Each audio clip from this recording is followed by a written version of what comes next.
जब आप ये शब्द सुन रहे हैं, संभव है, ये सिर्फ एक कहानी नहीं है। संभव है ये आपके दिल में सालों से दबे उस दर्द का दरवाजा है जिसे आपने कभी किसी को नहीं दिखाया, क्योंकि जिसने आपको सबसे ज्यादा रुलाया, जिसने आपकी नींद छीनी, जिसने आपको अकेले कमरे में बैठकर चुपचाप रोने पर मजबूर किया, वो आज भी आपके भीतर जिंदा है।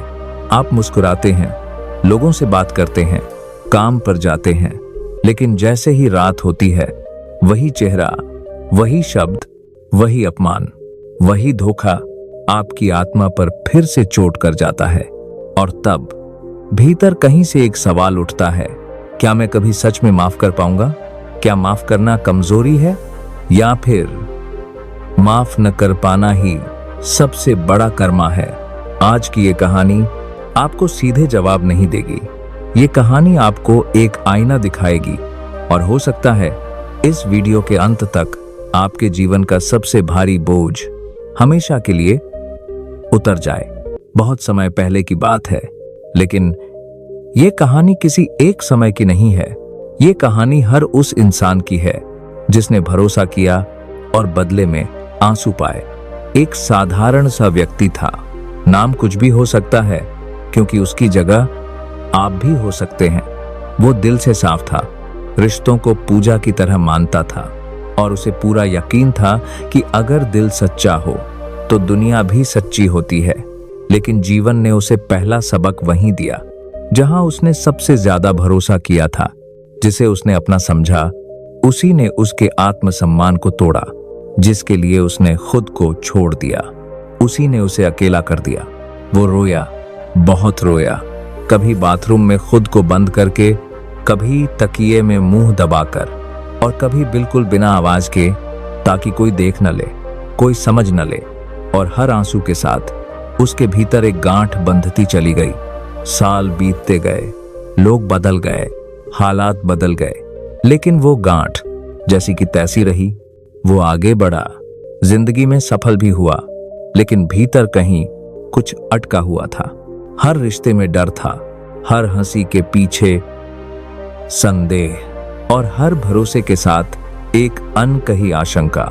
एक दिन उसने एक बहुत बुजुर्ग साधु से पूछा, मैं आगे बढ़ गया हूं, फिर भी वो इंसान मुझे आज भी चोट क्यों देता है? साधु हल्के से मुस्कुराए और जमीन से एक छोटा सा पत्थर उठाया।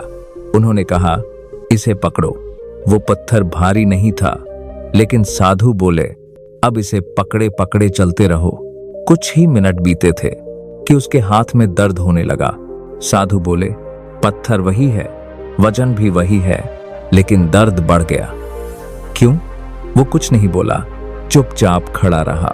तब साधु ने कहा, क्योंकि तुमने उसे छोड़ा नहीं, तुमने उसे पकड़े रखा। फिर उन्होंने धीरे से कहा, माफी का मतलब ये नहीं होता कि सामने वाला सही था। माफी का मतलब ये होता है कि अब तुम दर्द को ढोना बंद कर रहे हो। उस व्यक्ति को पहली बार कुछ साफ साफ समझ आया। जिसने उसे रुलाया था वो तो आजाद था, लेकिन वो खुद उस दर्द की जेल में कैद था।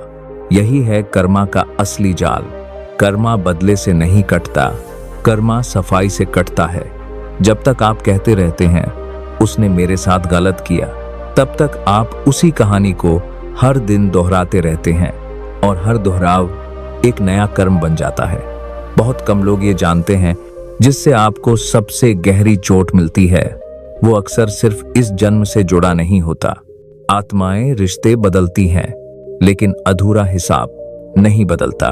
कभी वही आत्मा मां बनकर आती है, कभी पिता, कभी जीवन साथी, कभी मित्र, और कभी आपके जीवन का सबसे बड़ा सबक बनकर, जिसने आपको रुलाया। संभव है उसने पिछले जन्म में आपके आंसू सहे हों, या संभव है इस जन्म में वही आत्मा आपको मुक्त करने आई हो।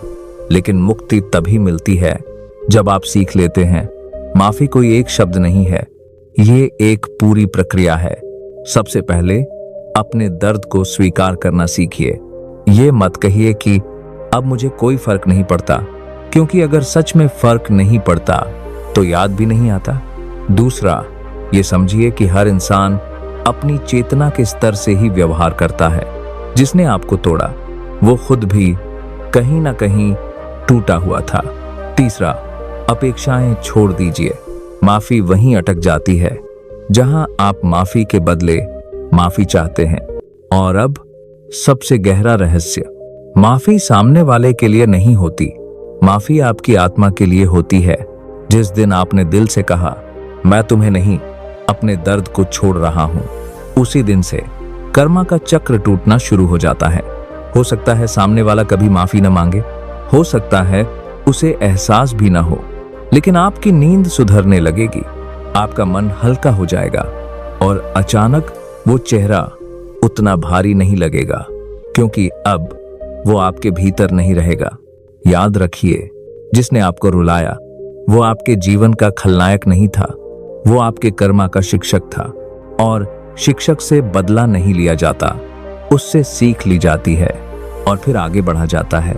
अगर ये कहानी आपके दिल को छू गई हो तो समझ लीजिए आप मुक्त होने के बिल्कुल करीब हैं, क्योंकि जब आत्मा तैयार होती है तभी ऐसे शब्द आप तक पहुंचते हैं। तो दोस्तों, कैसी लगी ये कहानी कमेंट्स करके जरूर बताएं, और पसंद आई हो तो वीडियो को लाइक और चैनल को सब्सक्राइब जरूर कीजिए। धन्यवाद। मिलते हैं कल एक और नई कहानी के साथ। तब तक के लिए आप अपने परिवार के साथ खुश रहें और नमोह बुद्धाई।